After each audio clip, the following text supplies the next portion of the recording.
What's going on, guys? It's New York Prepper here. Just wanted to give you an update on my status and talk about a couple of things, give you a situation report.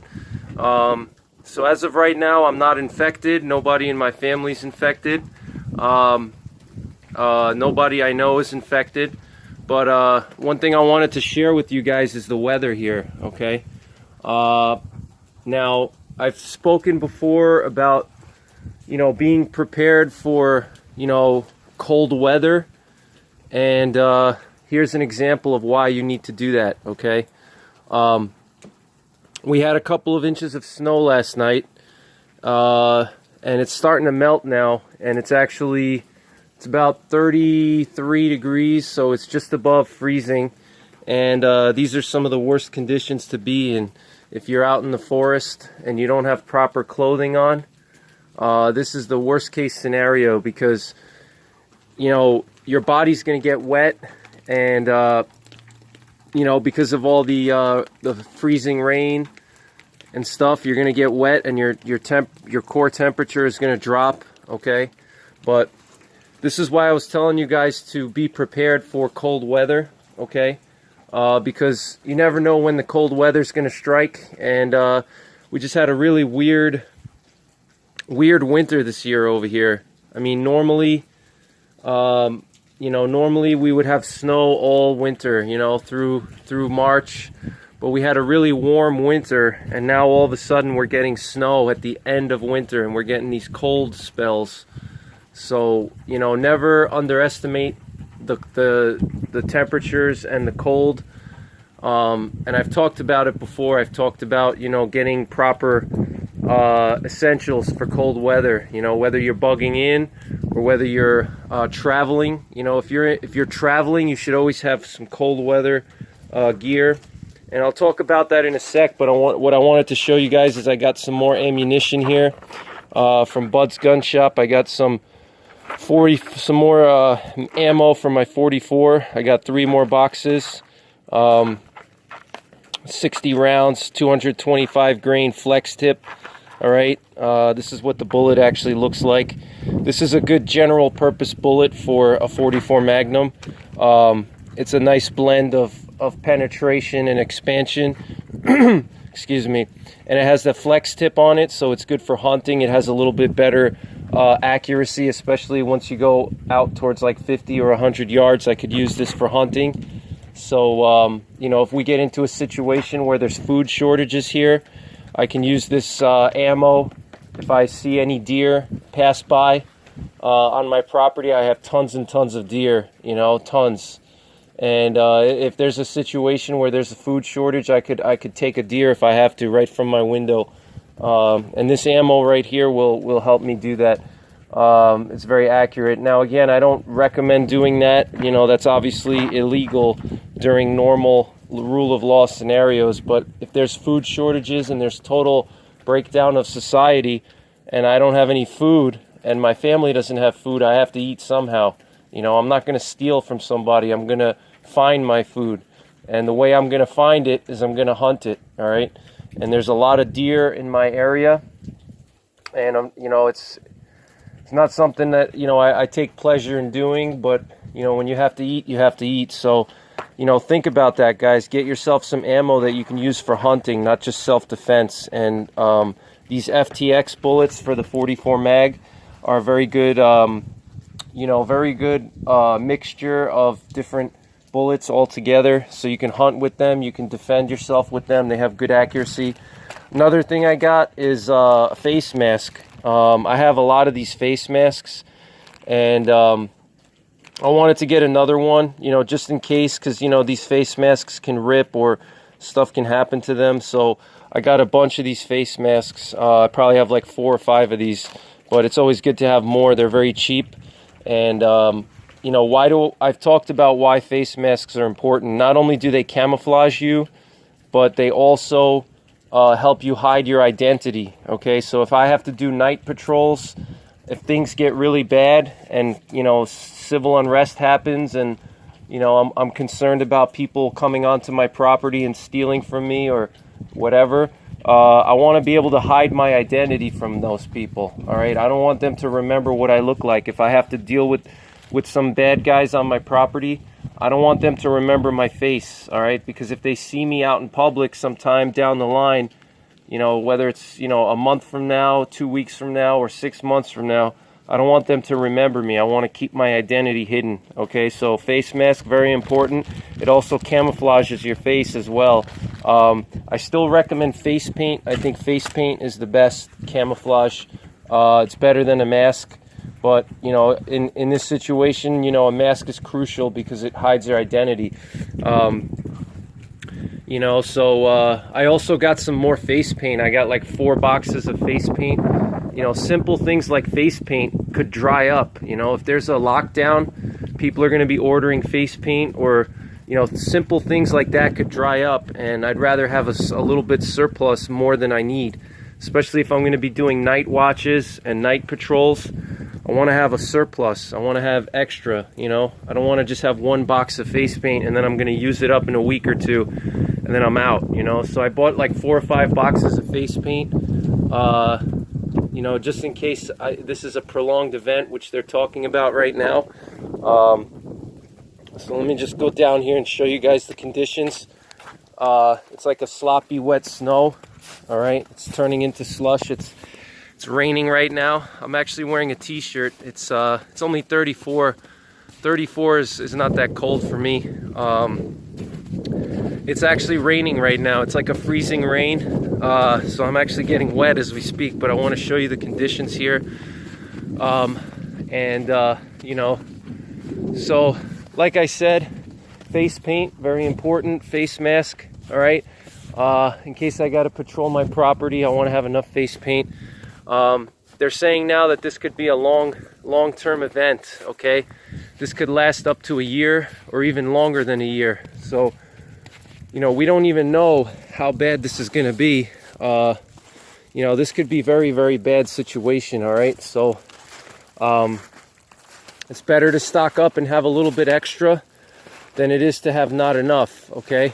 And, you know, so face paint, critical. Ammunition, critical, okay? Get yourself ammunition. I just did a video about different types of ammo to buy. Don't just buy one type of ammo. Buy ammo for different uses, okay? Ammo is not a one-size-fits-all solution, all right? Ammo is just like nuts and bolts, all right? You have different types of nuts and different types of bolts and different types of screws and nails for different applications, you know? You have, you have special nails that you use for shingles and siding. You have different types of screws that you use for installing decking, okay? You have lag bolts for installing joists and rafters and things like that. It's the same thing with ammunition, okay? There's not one size fits all ammunition that will do everything. So you have to be aware of that and make sure that you buy the right ammunition. And I talked about that a few days ago. I said there's 3 main types of ammo. You know, you have your hunting ammo, your personal defense ammo, and then you have your penetrators, okay? And you want to have a little bit of each. And any of you guys out there that are stockpiling on 9mm or 5.56 or 308, make sure you get a mixture of full metal jacket and hollow point, you know? That's my recommendation. You should have at least a 50-50 mix of full metal jacket and hollow point. This way, with the full metal jacket, you know, you can use the full metal jacket for penetrating purposes, all right? And the hollow points, you can use them for expansion purposes, all right? If you're in a close quarters environment and you're dealing with soft targets, or if you're hunting, that's where the hollow points are good. But the FMJ, the full metal jacket, is good for hard targets or if you have to shoot through cover, all right? So remember that, guys, all right? Don't just buy one type of ammo and buy 600 rounds of the same ammo, because you're going to handicap yourself, you know? Get a mixture, all right? Looks like my neighbor put up a tree stand down there. I didn't even see that. He must have done that recently. It's got a little tree stand there. And there's a hawk's nest up here. I don't know if you guys can see it, but You see that big nest up there? If you look in the trees, see if I can't get closer to it. There's a little hawk's nest up there. I'll show you guys. I'm getting soaked now, soaking wet, but see the hawk's nest right up there. It's a big hawk's nest, huge. That's new. It wasn't here last year. But you know, and this area has tons of deer, guys, tons and tons of deer. So if things get bad, I could always shoot a deer and I'll have enough meat for 3 months, 4 months, you know. I mean, there's like herds of deer. I'm talking about 10, 20 deer pass through this area on a daily basis, you know. So it's a very good blend of hardwoods. That's why there's a lot of oaks here. And in the summertime, we get a lot of green, leafy vegetation. So there's tons and tons of deer around here in my area. And there's just a good variety of woods, you know. A lot of oaks, as you can see. These are all oak trees. A lot of mature oaks. So they get good mast producing trees up here. You know, mast is critical for deer. They need to have those mast trees, and they also need some greenery and vegetation in the summertime, but in the wintertime they need the mast, you know, the acorns, the beech nuts, and then in the summertime they need open grassy areas and stuff like that. So anyway, look, I don't know if you could see me, but I'm soaked here, but you know, it's I wanted to just say that, you know, I believe that this virus is a political virus, guys. You know, they're trying to lock everything down now. You know, the Democrats are trying to lock everything down. And actually the Republicans just recently sent the stimulus bill back to, or the Republicans did, the Republicans didn't want mandatory social distancing rules in the stimulus bill that Trump wanted to do, right? The Democrats, oh, what looks like my camera got blocked here. What's going on? Oh, there we go. I got a water droplet here. Sorry about that. So basically got a water droplet. Hang on, guys. Got to wipe off my phone. So the Republicans, they didn't want certain mandatory social distancing. All right, like the Democrats wanted to put some social distancing rules. The Democrats wanted to put social distancing rules into the bill, and the Republicans didn't want that, you know, because that would kill businesses. And, you know, the Democrats are pushing for all these lockdown measures, these extreme lockdown measures, and Trump, I'm glad that Trump is deciding against it. I'm really, in the beginning, I have to admit, I was wrong about Trump. You know, I criticized him. I said that he responded too slow, and I was wrong about him, you know. I'm really happy that he's not pushing for any kind of national lockdown. I applaud the president. I think he's doing the right thing. It's really a bad thing to mandatorily lock everything down. Okay, I understand you got to stop the virus, but there's a fine line between necessary measures and extreme measures. Okay, you have to flatten the curve as far as the spread of the virus, but you can't flatten the economy. You know, there's a fine line. Okay, so I'm glad that Trump is understanding that, and I hope he continues to hold the line and not allow these Democrats get away with all these crazy laws that they want to pass. Like, I mean, just look at New Jersey. I talked about it yesterday in my live stream. You know, New Jersey is shutting down the sale of guns. Okay, they're shutting down gun transfers. They're shutting down gun purchases. I mean, what does that have anything to do with controlling a virus, guys? It's political opportunism. That's what it is, okay? All these power-hungry Democrats like Cuomo and Governor Newsom in Colorado, you know, they're taking advantage of the situation, okay? They know that now they can do whatever they want, all right? They have an executive order, and they can always just blame it on the virus. You know, they can say, oh, yeah, we got to take your guns away because of the virus. We got to give people mandatory, you know, free money because of the virus. They can't work, so let's just give them $1,000 a week and nobody has to work again. Guys, this is a slippery slope towards socialism and communism, okay? They're going to start printing checks for everybody, and where's this money going to come from? All right, isn't it better for people to just work rather than giving free money away and locking people down? All right, isn't it better to have normal society and let people live their lives and go to the movies and go to restaurants and, you know, have a normal life rather than locking people in like rats? I mean, come on, guys. You know, I don't support it. I don't support any kind of, you know, mandatory lockdowns, okay? It should be voluntary, all right? This is America. This isn't China. And I'm glad that the president, God bless him, for standing up against these Democrats and these leftists. You know, they're trying to force their agenda. You know, they want to lock everything down so that way you can't do anything except sit at home and watch them all day on TV, okay? And I won't stand for that. I think that's wrong, okay? Here's some, looks like deer urine over here.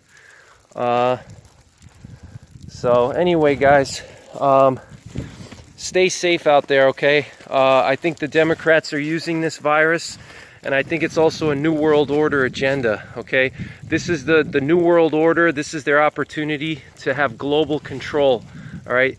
This virus, they can use it to crash the economy and institute new global currencies and things like that, okay? So be vigilant, guys, okay? Pay attention, understand that there's a bigger agenda at play here. It's not just the virus itself, okay? The virus is a catalyst.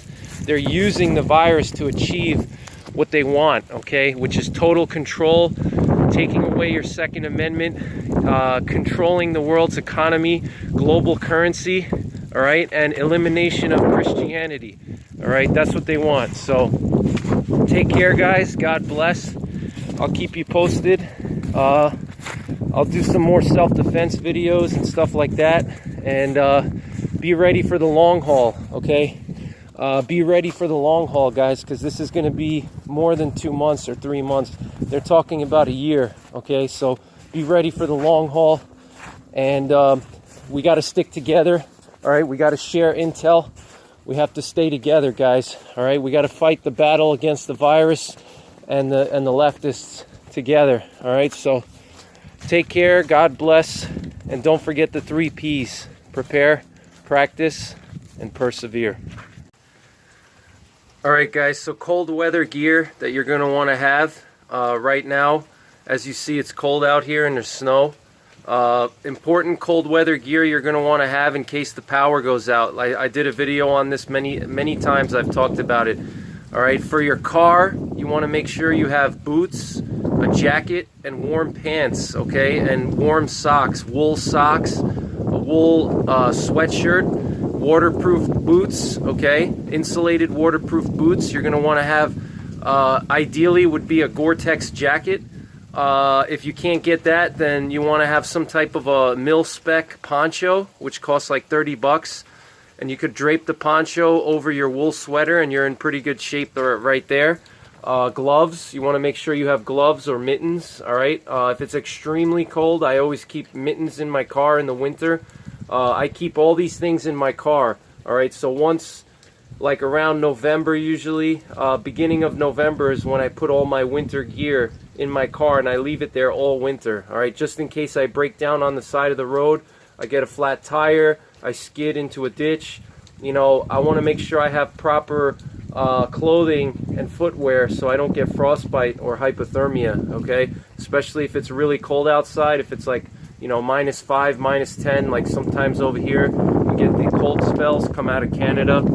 Temperature drops to like -5 at night, all right? I don't want to be broke down on the side of the road with, you know, with not you know, proper footwear in those kinds of conditions because my toes will freeze off.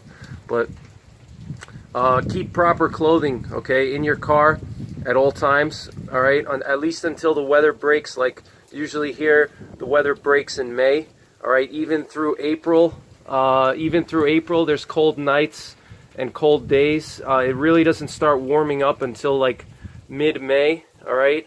Mid-May is when it starts to get like 60s, 70s during the day. Usually after Memorial Day is actually when it really starts to warm up, but even like the month of May, at night it drops into the upper 30s and 40s at night, which is not bad, but for some people that's bad. For me, that's fine. I mean, upper 30s and 40s is not that cold for me, but everybody's got different levels of different thresholds. So you know, so for me, between November and May, I keep cold weather gear in my car. And during the coldest months, like December through March, I keep my really cold weather gear in my car. So I have like a super heavy, you know, jacket and multiple layers of wool and very warm, thick wool socks. All right, and once we're already like into late spring, early spring, I take those heavy clothes out and I keep some more lightly insulated clothes in my car, you know, and lightly insulated boots. And I still keep wool. I have wool in my car all year round. And one thing I keep in my car all year round is a wool blanket, actually. I always keep a wool blanket in my car. That's critical. And I always keep some firewood as well in case I break down somewhere and I got to build a fire to stay warm. Those are two things I always keep in my car. But another thing too for winter gear is you want to make sure you have supplies for your bug-in. Okay, what would happen now if the power went out? All right, we're in the middle of a pandemic. All right, and let's say the power goes out and it's cold outside like it is right now. It's 33 degrees and temperature's gonna fall, and all this rain is gonna ice up in a 2-3 hours. This is all gonna be ice skating rink here.